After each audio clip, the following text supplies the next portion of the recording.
안녕하세요. 미지과학입니다. 최근 코로나 델타 변이 바이러스가 유행하고 있죠? 오늘은 도대체 바이러스라는 놈이 종류가 몇 가지일까 궁금해지네요. 그래서 이런 것도 정리 좀 해보겠습니다. 범이나 곤충 몸은 바이러스 전국.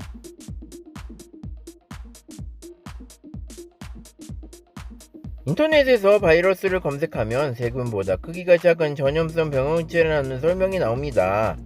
전염성 병원체라고 규정한 데에서 보듯이 바이러스는 부정적인 의미가 강합니다.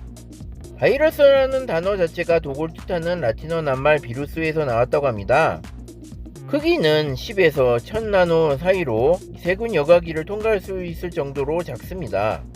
지금까지 바이러스는 5000개 정도가 발견됐습니다. 이번에 바이러스 세계를 근본적으로 바꾼 새로운 발견이 나타났다고 합니다. 와, 세상에 종류도 엄청 많네요. 그런데 이번에 또 발견됐다고 하네요. 곤충이나 거미벌레 같은 무척추 동물들이 알고 보니 바이러스가 득실되는 숙주 동물이라는 사실이 처음으로 드러났다고 합니다. 무척추 동물은 보통 집 주변에 어디서나 볼 수 있는 친근하고 때로는 귀엽고 때로는 징그러운 동물입니다. 바이러스 연구로 유명한 호주 시드니 대학의 에드워즈 홈즈 교수 연구팀은 무척추 동물에서 1445개의 바이러스를 새로 발견했다고 최근 과학 전문 저널 네이처에 발표했다고 합니다. 시드니 대학 연구팀은 베이징에 있는 중국 질병통제 및 예방센터와의 공동 연구를 통해서 이와 같은 내용을 발견했다고 합니다. 시드니 대학 연구팀은 논문에서 현재 RNA 바이러스에 대한 지식은 매우 편향되고 단편적이며 병원을 일으키는 매개물이라는 사실에 초점이 맞춰져 있다고 주장했다고 합니다. 그러나 인간과 밀착한 무척추 동물에 바이러스가 득실되는데도 불구하고 감염이 적은 것은 많은 바이러스가 질병을 옮기는 것과는 관계가 없다는 사실을 보여준다고 연구팀은 주장했다고 합니다.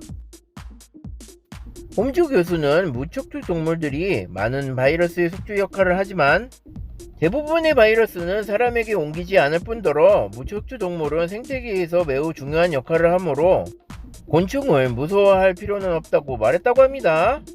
연구팀은 9개 족에 속한 220개의 무척추 동물의 전사체를 조사해서 1445개의 RNA 바이러스를 발견했다고 합니다. 이 중 상당수는 새로운 바이러스 분류법을 세워야 할 만큼 충분한 숫자입니다. 이번 발견으로 RNA 바이러스 계통에서 미비한 부분이 채워진 게 된 것으로 평가됐다고 합니다.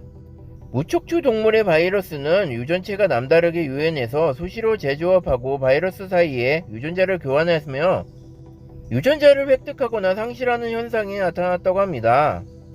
이번 발견으로 바이러스의 다양성이 드러났으며 바이러스의 생태와 진화의 새로운 사실을 알려주고 있다고 합니다. 에드워즈 홈즈 교수는 무척추 동물이 엄청나게 많은 바이러스를 보유하고 있다는 사실이 발견된 만큼 바이러스 교과서를 다시 써야 한다고 말했다고 합니다. 연구팀은 또 이들 바이러스가 무척추 동물과 수백 년 동안에 아니고 수십억 년 동안 연결되어 있음을 암시하고 있다고 말했다고 합니다. 결국 무척추 동물이야말로 다양한 종류의 바이러스를 옮기는 숙주라는 사실이 드러났다고 합니다. 인간을 괴롭히는 바이러스 병원체 중 대표적인 것이 감기일 것입니다. 인간을 비롯한 많은 척추 동물에게 영향을 미치는 바이러스는 결국 무척추 동물에서 온 것임을 드러났다고 합니다. 바이러스는 아주 작은 생명체로 박테리아보다 훨씬 더 작습니다. 세포가 교시 정도 크기라면 박테리아는 사람 정도의 크기이고 바이러스는 주먹보다 작은 크기입니다. 바이러스를 확대해 보면 단백질로 되어 있고 안에는 유전 물질인 DNA나 RNA가 들어있다고 합니다. 바이러스는 먹이를 섭취하기도 성장하지도 않아 다른 동물이나 식물에게 기생하고 살고 있습니다. 어떻게 기생하는 동안 숙주가 되는 세포가 죽을 수도 있으며 이것이 바로 감염이라는 증상으로 나타난다고 합니다. 지금까지 약 5천여 개가 넘는 바이러스 종류가 발견됐다고 합니다. 이번에 1445개를 한꺼번에 발견함으로써 이 숫자는 크게 늘어났다고 했다고 합니다. 와, 그러면 이번에 발견해서 6445개의 종류가 있다는 건데 바이러스의 종류는 참 많네요. 어쨌든 바이러스들은 무섭기도 하고 개수도 많네요. 어떠신가요? 저는 다음에도 궁금증을 다시 한번 알려드리도록 하겠습니다. 끝까지 시청해주셔서 감사합니다. 좋아요와 구독을 꼭 눌러주세요.